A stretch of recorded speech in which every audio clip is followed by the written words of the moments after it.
Hello friends, daily ഡയറിയുടെ പുതിയൊരു അധ്യായത്തിലേക്ക് എല്ലാവർക്കും സ്വാഗതം. നമ്മൾ ഇന്ന് സംസാരിക്കാൻ ഉദ്ദേശിക്കുന്ന വിഷയം ഡ്രൈ കൗ തെറാപ്പി. നമ്മളുടെ പശുക്കളുടെ വറ്റുകാല ചികിത്സാ രീതി, അല്ലെ നമ്മൾ കറവ നിർത്തിയാൽ എന്തൊക്കെ കാര്യങ്ങളാണ് ചെയ്യേണ്ടത്, എങ്ങനെയാണ് എപ്പോഴാണ് കറവ നിർത്തേണ്ടത്, എന്തൊക്കെ മെഡിസിനുകളാണ് കറവ് നിർത്തുമ്പോൾ നമ്മൾക്ക് ഉപയോഗിച്ചാൽ നമുക്ക് നല്ലൊരു രീതിയിൽ പശുവിൻ്റെ വറ്റുകാലം പൂർത്തിയാക്കാൻ കഴിയുക. ആ കാര്യങ്ങളൊക്കെയാണ് നമ്മൾ ഇന്ന് വീഡിയോയിൽ സംസാരിക്കാൻ ഉദ്ദേശിക്കുന്നത്. അപ്പം വീഡിയോ സ്കിപ്പ് ചെയ്യാതെ പൂർണ്ണമായി കാണുക. അപ്പം സാധാരണഗതിയിൽ ഒരു 6.5 മാസം നമ്മളുടെ പശുക്കളുടെ ഗർഭാവസ്ഥ പൂർത്തിയാകുമ്പോൾ അതിൻ്റെ തീറ്റ ക്രമത്തിൽ പ്രോട്ടീൻ സപ്ലൈ ഉള്ള തീറ്റകൾ, അതേപോലെ കറവയ്ക്ക് നമ്മൾ കൊടുക്കുന്ന പെല്ലറ്റ് അടക്കമുള്ള സമീകൃത കാലിത്തീറ്റകൾ, കോൺസെൻട്രേറ്റുകൾ കുറച്ച് 7 മാസത്തിനുള്ളിൽ കറവ നിർത്തുന്ന രീതിയാണ് പൊതുവെ എല്ലാവരും സ്വീകരിച്ചു വരുന്നത്. അപ്പം ഈ കറവ ഏറ്റവും മിനിമം ഒരു 40 ദിവസം എങ്കിലും ഉണ്ടാവണം. ഏറ്റവും നല്ലത് 2 മാസത്തിൽ കൂടുതൽ ഉണ്ടായിരിക്കുന്നതാണ്. ഏറ്റവും മിനിമം 40 ദിവസം ഉണ്ടാവണം. എങ്കിൽ മാത്രമേ ആ കറവയിൽ നമുക്ക് അടുത്ത കറവക്കാലത്ത് നമ്മളുടെ അപ്പോഴുണ്ടായിരുന്ന കറവക്കാലത്തിനേക്കാൾ കൂടുതലായിട്ടുള്ളൊരു കറവയോ അല്ലെങ്കിൽ അതിന് തത്തുല്യമായൊരു കറവയോ നമുക്ക് കിട്ടുകയുള്ളൂ. 40 ദിവസത്തിനുള്ളിലുള്ള സമയം മാത്രമാണ് അതിന് റെസ്റ്റ് പീരീഡ് കിട്ടുന്നതെങ്കിൽ അടുത്ത കറവക്കാലത്ത് ഉൽപ്പാദനത്തിൽ ഗണ്യമായ കുറവുകൾ വരാനുള്ള സാധ്യതകളുണ്ട്. അപ്പം നമ്മളുടെ വറ്റുകാല കറവയിൽ നമ്മൾ ഈ പറഞ്ഞ പോലെ പെല്ലറ്റ് തീറ്റ, അതേപോലെ ഏതെങ്കിലും സമീകൃത തീറ്റകൾ പൂർണ്ണമായി ഒഴിവാക്കിക്കൊണ്ട് പുല്ല്, വെള്ളം, അല്ലെന്നുണ്ടെങ്കിൽ സൈലേജ് പോലുള്ള തീറ്റകളെ മാത്രം ഡിപ്പെൻഡ് ചെയ്ത് കറവക്കാലം അവസാനിപ്പിക്കുകയാണ് സാധാരണ ചെയ്യാറ്. അപ്പം ആദ്യം നമ്മൾ ഈ തീറ്റകൾ നമ്മൾ ഭക്ഷണത്തിൽ നിന്ന് ഒഴിവാക്കുന്നതിനോടൊപ്പം പശുക്കളുടെ കറവ ഒരു നേരമായിട്ട് ചുരുക്കുക എന്നുള്ളത് ദിവസത്തിൽ ഒരു പ്രാവശ്യം മാത്രം പശുവിനെ കറക്കുക.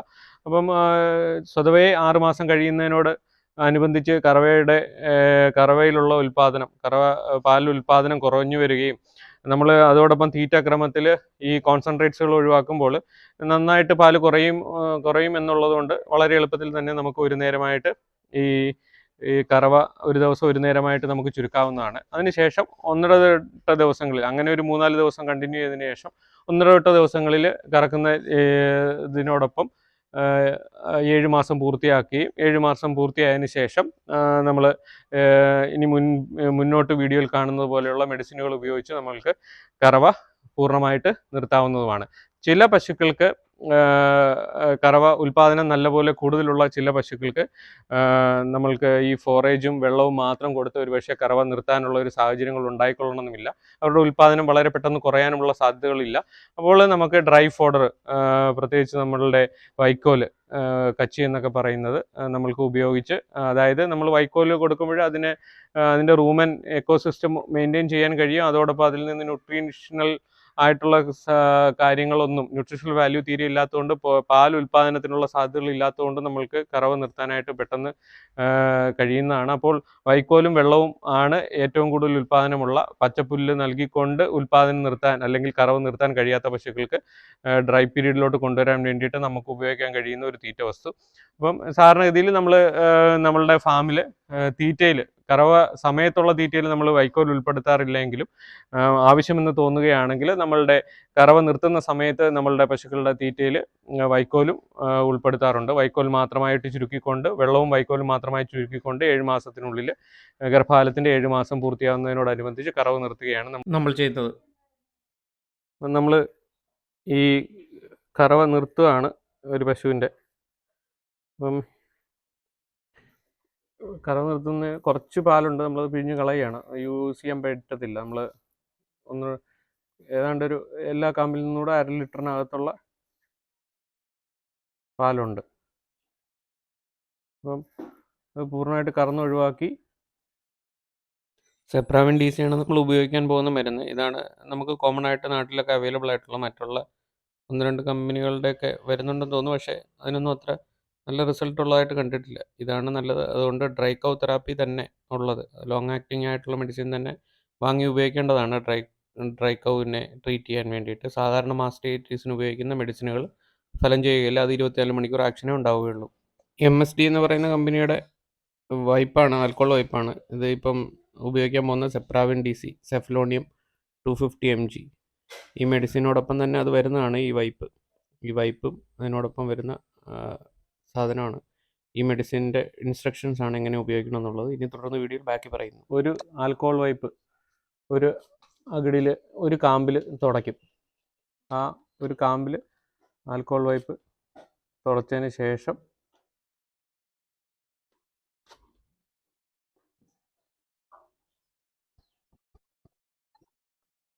അപ്പം നമ്മൾ അകിട് തുടച്ചു. ഇനിയിപ്പം അവിടെയൊക്കെ നമ്മുടെ ഈ മെഡിസിൻ ഇൻസേർട്ട് ചെയ്യാൻ പോവാണ്.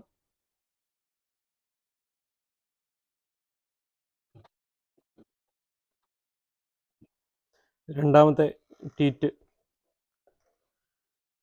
നമ്മൾ തുടയ്ക്കുകയാണ്.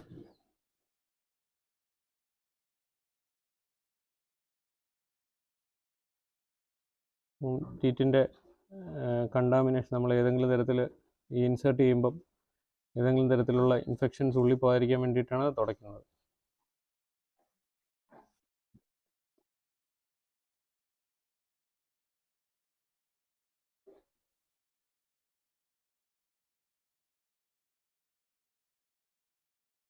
രണ്ടാമത്തും നമ്മൾ കാമ്പിനുള്ളിലേക്ക് കയറ്റുകയാണ്. ഉള്ളിലേക്ക് കയറ്റിയിട്ട് അതിൻ്റെ തുമ്പത്ത് പ്രസ് ചെയ്ത് പിടിച്ചുകൊണ്ട് ചെറുതായിട്ട് മസാജ് ചെയ്ത് കൊടുത്ത് കാമ്പിനുള്ളിലേക്ക് മരുന്ന് പോകണം.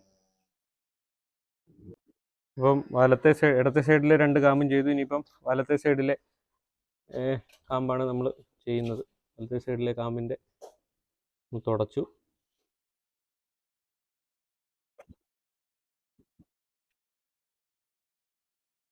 കാമ്പിൻ്റെ തുമ്പ് പിടിച്ചുകൊണ്ട് നമ്മൾ വീണ്ടും അതും നമ്മൾ അകത്തേക്ക് പ്രസ് ചെയ്ത് കയറ്റുകയാണ്. ഇനിയിപ്പോൾ ഒരു കാമ്പൂടാണ് ചെയ്യാനുള്ളത്. നാലാമത്തെ വൈപ്പ് എടുത്തു. ലാസ്റ്റ് ക്വാർട്ടറാണ് നമുക്ക് ക്ലീൻ ചെയ്യാനുള്ളത്. അതുകൂടെ ക്ലീൻ ചെയ്ത് ഈ നാലാമത്തെ മെഡിസിനൂടെ കയറ്റേണ്ടത് ആവശ്യമാണ്. അപ്പോൾ ഈ മെഡിസിനുകളൊക്കെ മിനിമം 56 ദിവസമെങ്കിലും പ്രസവിക്കാൻ ടൈം ഉണ്ടെങ്കിൽ മാത്രമേ യൂസ് ചെയ്യാൻ പാടുള്ളൂ. ലോങ് ആക്ടിങ് മെഡിസിനാണ്. അപ്പോൾ അതിനനുസരിച്ചുള്ള സമയം കൊടുക്കണം.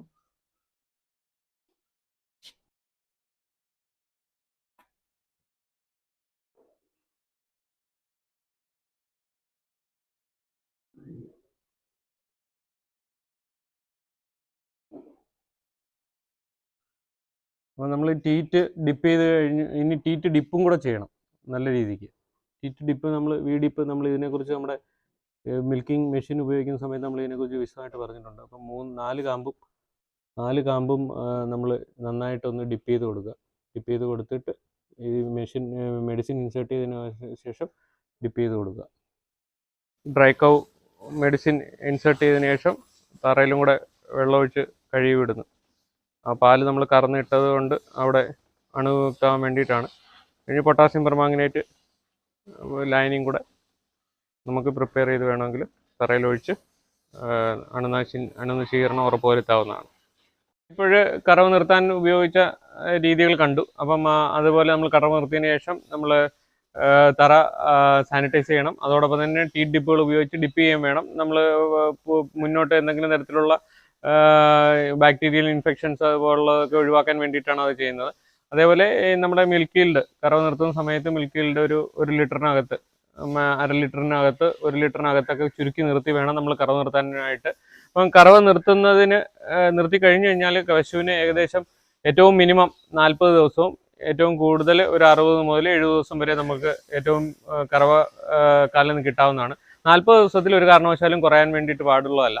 40 ദിവസത്തിന് താഴെ വന്നു കഴിഞ്ഞു കഴിഞ്ഞാൽ പശുവിൻ്റെ അടുത്ത കറവക്കാലത്ത് ഉൽപ്പാദനത്തിൽ കുറവുകൾ വരാൻ ഉള്ള സാധ്യതകളൊക്കെ ഉണ്ട്. അപ്പം അതിൻ്റെ പൂർണ്ണമായ ഉൽപ്പാദനം ലഭിക്കാൻ വേണ്ടിയിട്ട് ഏറ്റവും നന്നായിട്ടുള്ള കാര്യം എന്ന് പറയുന്നത് ഏറ്റവും കുറഞ്ഞ 2 മാസം 60 ദിവസം മുതൽ 70 ദിവസം വരെയുള്ള ഡ്രൈ പീരീഡ് നമുക്ക് പശുവിന് വറ്റുകാല കറവ സമയം നൽകുക എന്നുള്ളതാണ്. അപ്പോൾ നമ്മൾ ഈ കറവക്കാലത്തെ വറ്റുകാല കറവയെ നമ്മൾ 3 ഭാഗങ്ങളായിട്ട് തിരിക്കുകയാണെങ്കിൽ, ഒന്നാമത്തെ ഭാഗം ഇൻവല്യൂഷൻ എന്ന് പറയുന്നത് ചുരുങ്ങൽ, അകിടിൻ്റെ മാമറി ഗ്ലാൻസ് അകിട് പൂർണ്ണമായിട്ട് ചുരുങ്ങി വറ്റുകാലാവസ്ഥയിൽ ഏറ്റവും ചുരുങ്ങിയ അവസ്ഥയിലോട്ട് വരുന്ന ഒരു സമയമാണ്. അതിന് ഏകദേശം ഒരു 2 ആഴ്ചത്തെ സമയം ആവശ്യമായിട്ട് വരും. അപ്പോൾ നമ്മൾ ഈ ഇൻട്രാ മെമ്മറി ഡ്രൈ കൗ ലോങ് ആക്ടിങ് മെഡിസിൻസ് കയറ്റി വെച്ച് കഴിയുമ്പോൾ അത് ചുരുങ്ങി വരാൻ ഏകദേശം 2 ആഴ്ച കാലം എടുക്കും. അതിനെയാണ് ഈ അകിട് ചുരുങ്ങുന്ന ഒരു പ്രക്രിയയാണ് ഇൻവല്യൂഷൻ എന്ന് പറയുന്നത്. അപ്പം ചുരുങ്ങി വരികയും ഈ നമ്മൾ ഉപയോഗിച്ച മരുന്നുകൾ കാരണം കണ്ടാമിനേഷൻസ് ഒന്നും ഇല്ലാതിരിക്കുകയും ഒക്കെ ചെയ്യുന്നതുകൊണ്ട് അപ്പം കറവ നിർത്തുന്ന ആ സമയത്തിനോടനുബന്ധിച്ച് അകിട് വീക്കം പോലുള്ള പ്രശ്നങ്ങൾ ഉണ്ടാകാനുള്ള ഇൻഫെക്ഷൻസ് ഉണ്ടാകാനുള്ള സാധ്യതകൾ നമുക്ക് കുറയ്ക്കുകയും ചെയ്യാം. അപ്പം തീർച്ചയായിട്ടും ഡ്രൈ കൗ തെറാപ്പി നമ്മൾ ഫോളോ ചെയ്യണം. പ്രത്യേകിച്ച് ഫാമുകളായിട്ട് ചെയ്യുന്നവരൊക്കെ തീർച്ചയായിട്ടും ഫോളോ ചെയ്യണം. ഇല്ലെങ്കിൽ നമുക്ക് അത് അടുത്ത കറവക്കാലത്ത് നമുക്ക് ലോസ് മിൽക്ക് പ്രൊഡക്ഷനിലുള്ള ലോസ് കൂടുവാനൊക്കെ കാരണമായിട്ട് വരും. അപ്പോൾ ഇനി രണ്ടാമത്തെ സ്റ്റേജ് എന്ന് പറയുന്നത് അതിന് ആ സ്റ്റഡി ആയിട്ടുള്ള ഒരു ഇൻവല്യൂഷൻ, ആ ചുരുങ്ങിയ അവസ്ഥ ഏകദേശം 1 മാസത്തോളം മുന്നോട്ട് കൊണ്ടുപോകാന്നുള്ളതാണ്. അപ്പോഴാണ് പശുവിന് ആ മാമറി ഗ്ലാൻസിൽ ഏതെങ്കിലും തരത്തിൽ സബ്ക്ലിനിക്കൽ മാസ്റ്റൈറ്റിസ് വന്നിട്ടോ അല്ലെങ്കിൽ ഏതെങ്കിലും തരത്തിൽ ഇൻഫെക്ഷൻസ് വന്നിട്ടോ മുൻപുള്ള കറവക്കാലത്ത് ഏതെങ്കിലും തരത്തിൽ ഇൻഫെക്ഷൻസ് വന്നിട്ട് മാമറി ഗ്ലാൻഡിന് എന്തെങ്കിലും തരത്തിലുള്ള നാശങ്ങൾ ഉണ്ടായിട്ടുണ്ടെങ്കിൽ അതിന് ഒന്ന് റിക്കവർ ചെയ്യാനുള്ള ഒരു ടൈം പീരീഡും കൂടെ കിട്ടാൻ വേണ്ടിയിട്ടാണ് ഇനിയുള്ള 1 മാസം നമ്മൾക്ക് പശുവിന് യൂട്ടിലൈസ് ചെയ്യാനായിട്ട് കഴിയുക. അപ്പോൾ ആ സമയം കഴിഞ്ഞതിന് ശേഷമുള്ള 2 ആഴ്ചക്കാലം, അതായത് ഈ വറ്റുകാല കറവയുടെ 3ാമത്തെ ഫേസ് ആണ് കൊളസ്ട്രം ഫോർമേഷൻ. നമ്മുടെ കന്നിപ്പാല് ജനിക്കുന്ന കുട്ടിക്ക് വേണ്ടിയിട്ട് പശു കരുതി വയ്ക്കുന്ന കന്നിപ്പാല് കിട്ടുന്നത്. അപ്പം ഈ അവസാനത്തെ 2 വീക്സ് 14 ഡേയ്സ് നമുക്ക് ചെറിയ രീതിയിൽ അവർക്ക് ന്യൂട്രീഷണൽ വാല്യൂ ബെറ്റർ ആയിട്ടുള്ള ഭക്ഷണങ്ങൾ നൽകാവുന്നതാണ്. അപ്പോൾ പശുക്കുട്ടിക്ക് വേണ്ടുന്ന ന്യൂട്രിയൻസ് ഒക്കെ അതിൽ നിന്ന് തള്ളപ്പശുവിന് ഉൽപ്പാദിപ്പിച്ച് ആ ഒരു കറവക്കാലത്തിന്റെ ഡ്രൈ ഓഫ് പീരീഡിന്റെ ഏറ്റവും ലാസ്റ്റ് സ്റ്റേജ് കവറപ്പ് ആവുന്നതാണ്. അപ്പോഴേ നമ്മൾ കറവ നിർത്തുന്ന പ്രൊസീജിയറിൽ നമ്മൾ തീറ്റ കുറച്ചു കൊണ്ടുവരുന്ന കാര്യം പറഞ്ഞു. വേണമെങ്കിൽ വൈക്കോൽ ഉപയോഗിച്ച് പൂർണ്ണമായിട്ടും ന്യൂട്രീഷൻ സപ്ലൈ കട്ട് ചെയ്ത് പൂർണ്ണമായിട്ടും പശുവിനെ ഡ്രൈ ഓഫ് ചെയ്യുന്നതിനെ കുറിച്ച് നമ്മൾ പറഞ്ഞു. അപ്പോൾ അതിനുശേഷം നമ്മൾ വീഡിയോയിൽ കണ്ട പോലെ എങ്ങനെയാണ് നമ്മൾ ഡ്രൈ കൗ തെറാപ്പി, ഏത് മെഡിസിനാണ് ഉപയോഗിക്കുന്നത്, ഏത് രീതിയിൽ ചെയ്യുന്നതെന്ന് പറഞ്ഞു. അതേപോലെ നമ്മൾ ഡ്രൈ കൗ ആ ഒരു 60 ദിവസം മുതൽ 70 ദിവസമുള്ള സമയത്ത് നമുക്ക് ഫോറേജുകളെ ഡിപ്പെൻഡ് ചെയ്യുന്നതാണ് ഏറ്റവും ഉത്തമം. ഫോറേജുകളെ ഡിപ്പെൻഡ് ചെയ്യുമ്പോൾ അനാവശ്യമായിട്ടുള്ള ഒരു മിൽക്ക് പ്രൊഡക്ഷനുള്ള ടെൻഡൻസി നമുക്ക് ഒഴിവാക്കാനായിട്ട് സാധിക്കും.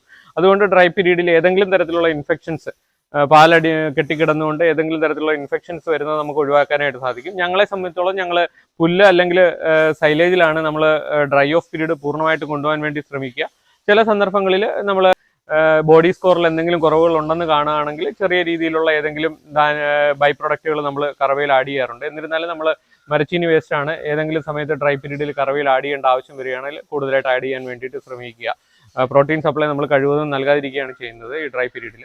അപ്പം നമ്മൾ ഇങ്ങനെ ഡ്രൈ ഓഫ് ചെയ്യുന്ന സമയത്ത് നമ്മൾക്ക് മാർക്കറ്റിൽ അവൈലബിൾ ആയിട്ട് നമ്മൾ പ്രഗ്നന്റ് കൗസ്, ഡ്രൈ കൗസിന് കൊടുക്കാൻ വേണ്ടിയിട്ട് തന്നെയുള്ള ഫീഡുകളൊക്കെ നമുക്ക് ഉപയോഗിക്കാവുന്നതാണ്. വേണമെങ്കിൽ ഇല്ലെന്നുണ്ടെന്നുള്ള ആൾക്കാരാണെങ്കിൽ തവിടുകൾ പോലുള്ള തീറ്റവസ്തുക്കൾ ഉപയോഗിക്കുക. കഴിവതും പ്രോട്ടീൻ സമ്പുഷ്ടമായിട്ടുള്ള പെല്ലറ്റുകൾ പൂർണ്ണമായിട്ട് ഒഴിവാക്കേണ്ടതാണ്. ഒരു കാരണവശാലും ആ പെല്ലറ്റുകൾ കറവ സമയത്ത് കൊടുക്കേണ്ടുന്ന പെല്ലറ്റുകൾ ഡ്രൈ പീരീഡിൽ കൊടുക്കേണ്ട ആവശ്യകതയില്ല. അതേപോലെ പിണ്ണാക്കുകൾ നമ്മൾക്ക് ഒഴിവാക്കാൻ കഴിയുന്നതാണ്. പിണ്ണാക്കുകൾ നമ്മൾക്ക് പ്രോട്ടീൻ സമ്പുഷ്ടമായിട്ടുള്ള തീറ്റയാണ്. അപ്പോൾ അത് കൊടുത്ത് പശുവിൻ്റെ പാലുൽപാദനം തിരികെ വരാനുള്ള ഒരു സാധ്യതകൾ നമ്മൾ ഉണ്ടാക്കാൻ പാടില്ല. അപ്പം ഏറ്റവും അവസാനത്തെ ഡ്രൈ പീരീഡിൻ്റെ ഏറ്റവും അവസാനത്തെ 10 ദിവസത്തിൻ്റെ സമയത്ത് നമുക്ക് വേണമെങ്കിൽ കൊളസ്ട്രം ഫോം ആവുന്ന ഒരു സ്റ്റേജിൽ ചെറിയ രീതിയിൽ ഏതെങ്കിലും ഒരു ന്യൂട്രീഷണൽ വാല്യൂ കൂടിയ പ്രോട്ടീൻ സപ്ലൈ ഒക്കെ നമുക്ക് നൽകി തുടങ്ങാവുന്നതാണ്. അപ്പോൾ നമുക്ക് പശു പ്രസവിക്കുന്നിടം വരെ ഉള്ള ഒരു 10 ദിവസത്തിൽ ഒരു ഫീഡ് ട്രാൻസിഷൻ പീരീഡുമായിട്ട് നമുക്ക് കണക്കൂട്ടി ചെറിയ രീതിയിൽ നമ്മൾ കറവക്കാലത്ത് കൊടുക്കാൻ ഉദ്ദേശിക്കുന്ന തീറ്റ വസ്തുക്കൾ ഇൻട്രൊഡ്യൂസ് ചെയ്യാവുന്നതാണ്. എന്നിരുന്നാൽ തന്നെയും ബൈപ്പാസ് പ്രോട്ടീനുകൾ പോലുള്ള പെല്ലറ്റുകൾ ഉപയോഗിക്കേണ്ട ആവശ്യകതകൾ അപ്പോഴും നിലവിലില്ല. നമുക്ക് ഏതെങ്കിലും തരത്തിലുള്ള പിണ്ണാക്കുകളോ അല്ലെങ്കിൽ ബിയർ വേസ്റ്റ് പോലെയുള്ള ബൈ പ്രൊഡക്റ്റുകളാണ് ഞങ്ങൾ ഇൻട്രൊഡ്യൂസ് ചെയ്യാറ്. അതിൽ നിന്നാണ് പ്രോട്ടീൻ ധാരാളമായിട്ട് ലഭിക്കാനുള്ള സാധ്യത. അപ്പോൾ ഇത്രയും കാര്യങ്ങളാണ് കറവ നിർത്തി നമ്മൾ പശുവിൽ ചെയ്യാറുള്ള കാര്യങ്ങൾ. അതേപോലെ യൂറോപ്യൻ കൺട്രീസിൽ ഈ ഡ്രൈ കൗ തെറാപ്പി ഉപയോഗിക്കുന്നതിനോടൊപ്പം ടീറ്റ് സീലുകൾ ഉപയോഗിക്കാറുണ്ട്. ആ ടീറ്റിനെ സീൽ ചെയ്യുന്ന ഒരു പ്രോസസ്സാണ്. ആൻറ്റിബയോട്ടിക് അടങ്ങിയിട്ടുള്ള ടീറ്റ് സീലുകൾ ഉപയോഗിച്ച് ടീറ്റിനെ സീൽ ചെയ്യുക, ഒരു വെളിയിൽ നിന്നുള്ള ഒരു സമ്പർക്കം ഇല്ലാതെ അതിനെ കട്ട് ചെയ്യുക എന്നുള്ളതാണ്. നമ്മളിപ്പോൾ ഇതിനകത്ത് ചെയ്തിരിക്കുന്നത് നമ്മൾ ആൻറ്റിബയോട്ടിക് മെഡിസിൻ കാമ്പിനുള്ളിൽ, ആ കോട്ടറിനുള്ളിലേക്ക് കടത്തി ഏതെങ്കിലും തരത്തിലുള്ള ഇൻഫെക്ഷനുള്ള സാധ്യതകൾ ഒഴിവാക്കുക എന്നുള്ളതാണ് നമ്മൾ ചെയ്തിട്ടുള്ളത്. അപ്പോൾ ലോങ് ആക്ടിങ് ആയിട്ടുള്ള മെഡിസിനുകൾ ഉപയോഗിക്കണം, അത് തന്നെയാണ് നമുക്ക് ആവശ്യമുള്ളത്. അതേപോലെ അതിനകത്ത് പറയുന്ന ഇൻസ്ട്രക്ഷൻസ് പൂർണ്ണമായിട്ട് ഉപയോഗിക്കണം. അപ്പോൾ നമ്മൾ വീഡിയോയിൽ ഉപയോഗിച്ചിരിക്കുന്ന മെഡിസിൻ എന്ന് പറയുന്നത് ഏറ്റവും മിനിമം 54 ദിവസം ഡ്രൈ പീരീഡ് കിട്ടുമ്പോൾ മാത്രം ഉപയോഗിക്കേണ്ടതും, അതുപോലെ ഈ മെഡിസിൻ നമ്മൾ പ്രസവശേഷം നമ്മൾ പശുവിനെ കറന്നു കഴിഞ്ഞാൽ 96 മണിക്കൂറിന് ശേഷം മാത്രമേ, 4 ദിവസങ്ങൾക്ക് ശേഷം മാത്രമാണ് മനുഷ്യരിന് ഉപയോഗിക്കാൻ പറ്റുന്ന രീതിയിൽ മിൽക്ക് ആവാറുള്ളൂ. നമ്മൾ സാധാരണഗതിയിൽ 5 ദിവസങ്ങളൊക്കെ കഴിഞ്ഞ് മാത്രമാണ്, നമ്മൾ 5 മുതൽ 7 ദിവസം കഴിഞ്ഞിട്ടാണ് നമ്മൾ മനുഷ്യൻ്റെ ആവശ്യത്തിന് ഉപയോഗിക്കാൻ എടുക്കുക. അപ്പോൾ നമ്മളെ സംബന്ധിച്ചുള്ളത് അത് പ്രശ്നമുള്ള കാര്യമല്ല. എന്നിരുന്നാൽ തന്നെയും ഡ്രൈ കൗ പീരീഡിൽ നമ്മൾ മെഡിസിൻ ഉപയോഗിച്ചിട്ടുണ്ടെങ്കിൽ സൊസൈറ്റികളിൽ കൊടുക്കുകയാണെങ്കിൽ 5ാമത്തെ ദിവസം മുതൽ മാത്രമേ ആ മിൽക്ക് നമ്മൾ പാൽ സൊസൈറ്റികളിൽ കൊടുക്കാൻ പാടുള്ളൂ. എങ്കിൽ മാത്രമേ ഹ്യൂമൻ കൺസംഷന് പറ്റുന്ന രീതിയിൽ, മനുഷ്യർക്ക് ഉപയോഗിക്കാൻ പറ്റുന്ന രീതിയിൽ ആ പശുവിൻ്റെ പാല് ഉണ്ടാവുകയുള്ളൂ. കാരണം ഇല്ലെങ്കിൽ ആൻറ്റിബയോട്ടിക്കിൻ്റെ പ്രസൻസ് അതിനകത്ത് ഉണ്ടാകാൻ സാധ്യതകളുണ്ട്. കുട്ടിക്ക് കൊടുക്കുന്നതുകൊണ്ട് കുഴപ്പമൊന്നുമില്ല. അതുകൊണ്ട് 96 മണിക്കൂറിന് ശേഷം മാത്രം ഉപയോഗിക്കാൻ വേണ്ടിയിട്ട് ശ്രമിക്കുക. അതേപോലെ 40 ദിവസത്തിന് ഉള്ളിലുള്ള സമയത്താണ് കറവ ഡ്രൈ പീരീഡ് ഉണ്ടാകാനുള്ളത്. ഏതെങ്കിലും കാരണവശാൽ പശുക്കളെ കറവ നിർത്താൻ താമസിച്ചു പോയി എങ്കിൽ ഒരു കാരണവശാലും ഈ ഡ്രൈ കൗ തെറാപ്പി മെഡിസിനുകൾ ഉപയോഗിക്കാൻ പാടില്ല. ഏറ്റവും മിനിമം 54 ഡേയ്സ് എങ്കിലും ഉള്ള സമയത്ത് മാത്രമേ ഈ മെഡിസിൻ ഉപയോഗിക്കാവൂ. അപ്പം ഐഡിയലായിട്ട് ഒരു 60 മുതൽ 70 ദിവസം വറ്റ് കറവക്കാലം കൊടുക്കാൻ കഴിയുന്ന സന്ദർഭത്തിലാണ് നമ്മൾ ഈ ഡ്രൈ കൗ തെറാപ്പി ഫേവറബിളായിട്ട് നമുക്ക് ഉപയോഗിക്കാൻ വേണ്ടിയിട്ട് കഴിയുക. ാണ് നമുക്ക് ഡ്രൈ കൗ തെറാപ്പിയെ കുറിച്ച് അല്ലെങ്കിൽ വറ്റുകാല കറവയിൽ നമ്മൾ ചെയ്യുന്ന കാര്യങ്ങളെക്കുറിച്ച് പറയാനുള്ളത്. അപ്പം ഈ വീഡിയോ ഇഷ്ടമായെന്ന് കരുതുന്നു. വീഡിയോ ഇഷ്ടമായെങ്കിൽ ലൈക്ക് ചെയ്യുക, ഷെയർ ചെയ്യുക, സബ്സ്ക്രൈബ് ചെയ്യുക. അതോടൊപ്പം ഞങ്ങളുടെ ചാനലിലെ ബെല്ലൈക്കണും കൂടെ എനേബിൾ ചെയ്യുക. അപ്പോൾ ഞങ്ങൾ ചെയ്യുന്ന എല്ലാ വീഡിയോകളും നിങ്ങളിൽ എത്തിച്ചേരുന്നതായിരിക്കും. അപ്പം ഫാമിംഗ് റിലേറ്റഡ് ആയിട്ടുള്ള മറ്റൊരു വീഡിയോ ആയിട്ട് കാണുന്നവരെ നന്ദി, നമസ്കാരം.